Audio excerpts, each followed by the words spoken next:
friends, Heidi here from Rain Country. God is good all the time. And I'm here today to talk about the benefits of the mango peel, the kernel, and the leaves. Initially, I was just going to talk about the peels, but then as I got searching deeper, I thought I should talk about these other things too. And why do I pick those parts and not the fruit?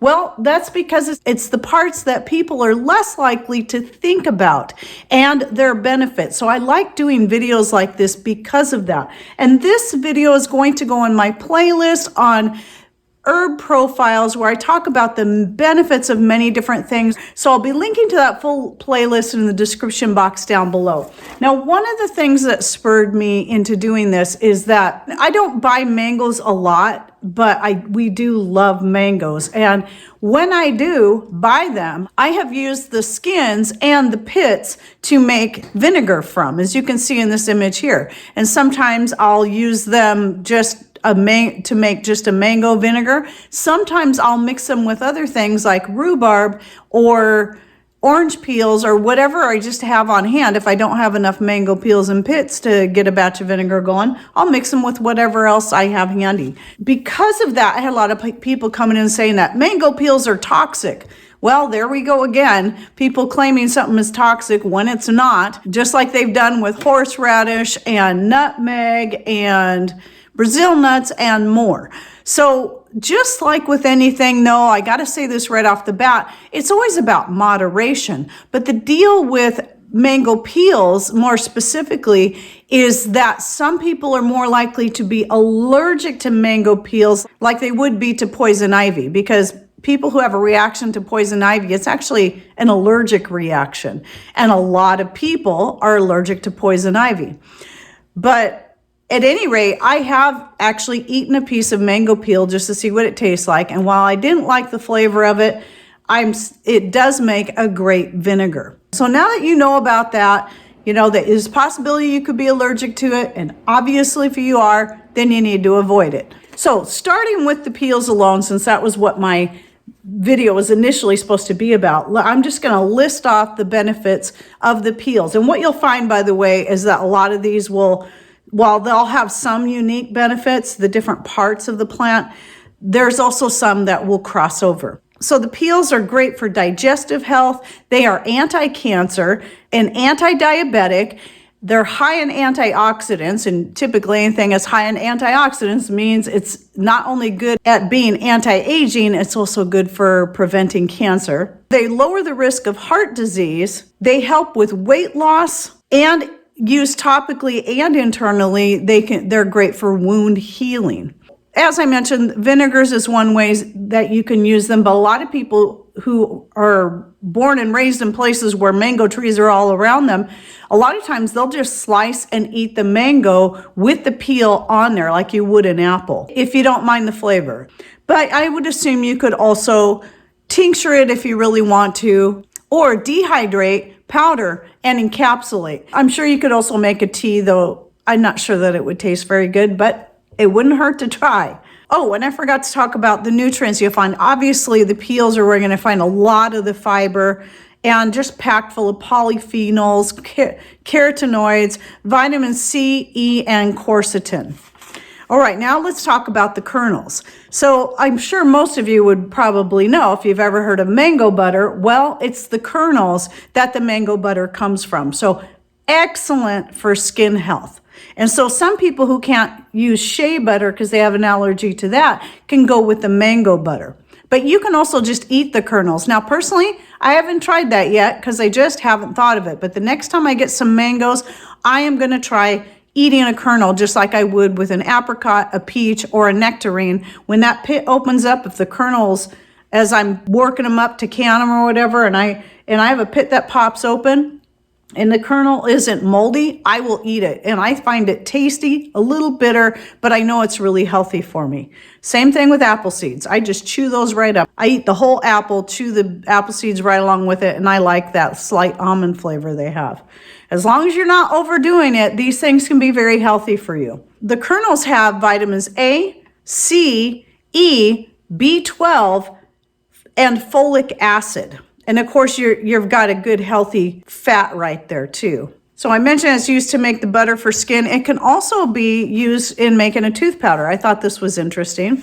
It's helpful with diarrhea, weight loss, balancing cholesterol and improving circulation. And just like with the skin, it's good for digestion, helping with or preventing diabetes and heart disease, and very good for eye health, as well as helping to balance blood pressure and being anti-cancer.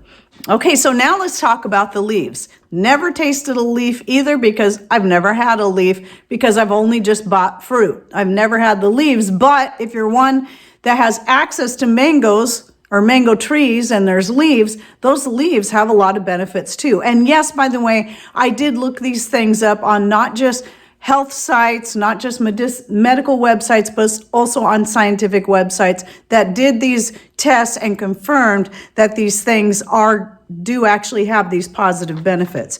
So the leaves, just like the other parts of the fruit, are good for skin health and hair growth. This is typically applied topically, but I would think also making a tea out of the leaves would help internally, because a lot of your herbs that are good to help with hair growth help both topically and internally. And just like the other parts, it helps to balance blood sugar. So if you're diabetic or you're trying to prevent getting diabetes, this is something that can be helpful in that way.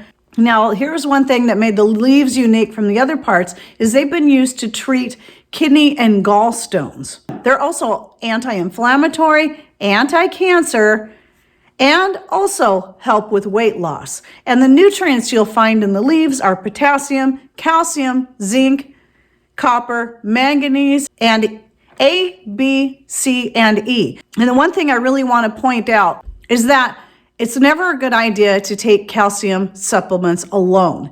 If you're needing to boost your calcium, it's best to try to get it in a whole food form where it's most likely already combined with either potassium and magnesium, one of the two or both, just like these leaves have all three, potassium, magnesium, and calcium all together. So when we're talking nutrients, most of the time it's best to try to get them in a whole food form because they're already combined with the nutrients that's going to make them more bioavailable in the body or prevent too much buildup. Like calcium, you can get too much buildup of this mineral, but when you combine these, that helps balance it out, so that's less likely to happen.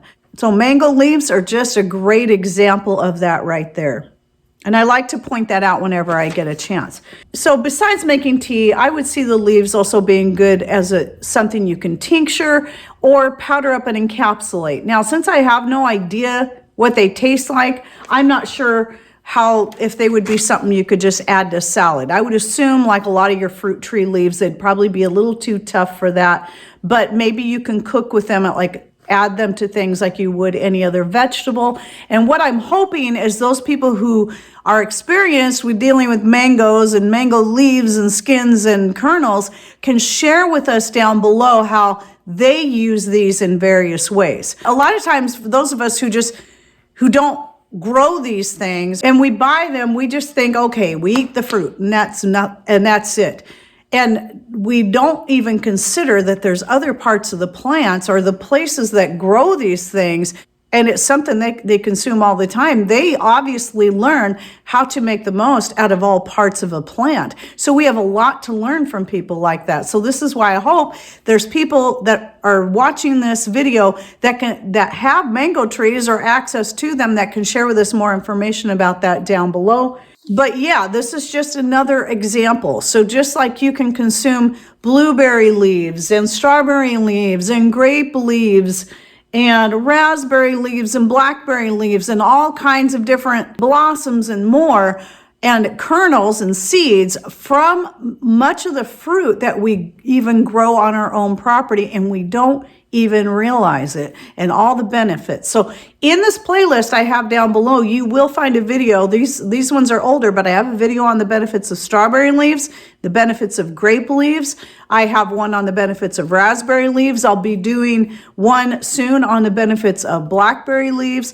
All these types of things that a lot of people just don't think about. So anyway, make sure you open up that description box down below to find these links by clicking on that long horizontal box. If you're on a computer, you can click anywhere on there. If you are on a smart device, it should be something like the word more or show more right over here on this side, or maybe even a little gray arrow. And that's how you open the description box. I get people all the time that get confused because they're new to YouTube and how it works, or because YouTube keeps changing things and you can't figure out how to open the description box to find all the links. You might just see a couple things right at the top, but there's a lot more in there. So if you want to find all the information I put in there, that's how you open that up. And also, don't forget to check out the comments people will be putting down below, because I have a lot of followers that have a lot of knowledge on other things that maybe I have no clue about. And this is why YouTube is so great, because it's not just about me, it's about my followers that can share very useful information as well. All right, well, I hope you enjoyed this video. Thanks for watching. Take care and God bless.